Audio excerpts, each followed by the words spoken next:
খরচার জন্য যতটুকু দরকার ততটুকু তোমার এখান থেকে নেওয়ার অধিকার তাদের আছে। এখানে সমুদয় সম্পদ বোঝানো হয় নাই। যদি সমুদয় সম্পদ বোঝানো হতো তাহলে জাকাত তো বাপমার উপরে বর্তাইতো, ছেলের উপরে বর্তাইতো না।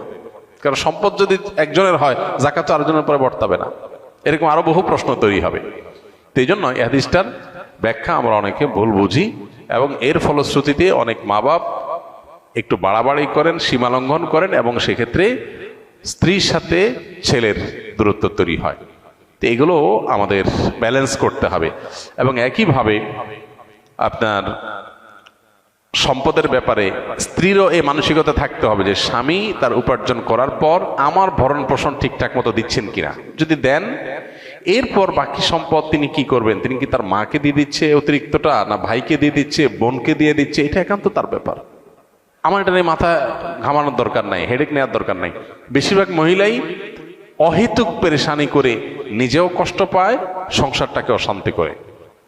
আমার পরিচিত এরকম আত্মীয় স্বজনের ভিতরে এরকম মেয়েদের কথা জানি যে স্বামী লক্ষ লক্ষ টাকা ধরা খাচ্ছে, কোথাও কাউকে দিয়ে দিচ্ছে, কোনো ভাবনা নেই। আমার তো এটা দেখার দরকার নাই। আমার দেখা দরকার হলো যে আমার ছেলে মেয়ে এবং আমার ভরণ পোষণের ব্যবস্থা সে করছে কিনা।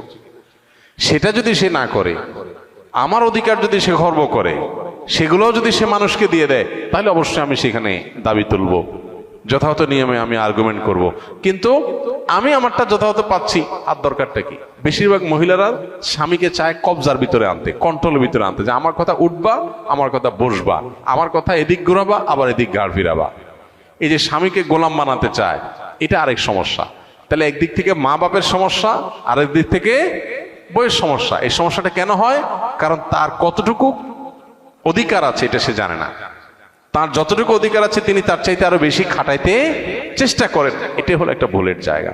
দাম্পত্য জীবনের সুখ শান্তির জন্য এই জিনিসগুলো অনেক গুরুত্বপূর্ণ। এই জন্য বিয়ের আগে ট্রেনিং হওয়া দরকার। সন্তানকে ছেলে মেয়ে করে বিয়ে করাবেন, সেখানে কি করবেন কি না করবেন, কোথায় অধিকার খাটাতে যাবেন, কোথায় খাটাতে যাবেন না, এগুলোর উপর ট্রেনিং হওয়া দরকার। আমার অনেক দিনের স্বপ্ন ইনশাআল্লাহ এরকম একটা ট্রেনিং ডেভেলপ করার, যে বিবাহ ইচ্ছুক ছেলে মেয়েরা এই ট্রেনিং করবে। এটা লং ট্রেনিং হবে, পাওয়ার পয়েন্ট প্রেজেন্টেশন হবে, যে তারা দাম্পত্য জীবনকে সুখী করবার জন্য তাদের কোন কোন পলিসি পদ্ধতি অবলম্বন করতে হবে, চ্যালেঞ্জগুলো কিভাবে ওভারকাম করবে, এই সব বিষয়গুলো থাকবে ইনশাআল্লাহ। খুব শীঘ্রই আমরা এটা হয়তো ঘোষণায় যাব এবং এই ট্রেনিংটা শুরু করব। তো আমাদের বাসা বাড়িতে যে অশান্তিগুলো আছে, যে কলহগুলো আছে, আল্লাহ তাআলা সেগুলোকে দূর করার তৌফিক দান করুন। সবাইকে যার যার অধিকার, সবাইকে যার যার করণীয়গুলো আদায় করার তৌফিক দান করুন।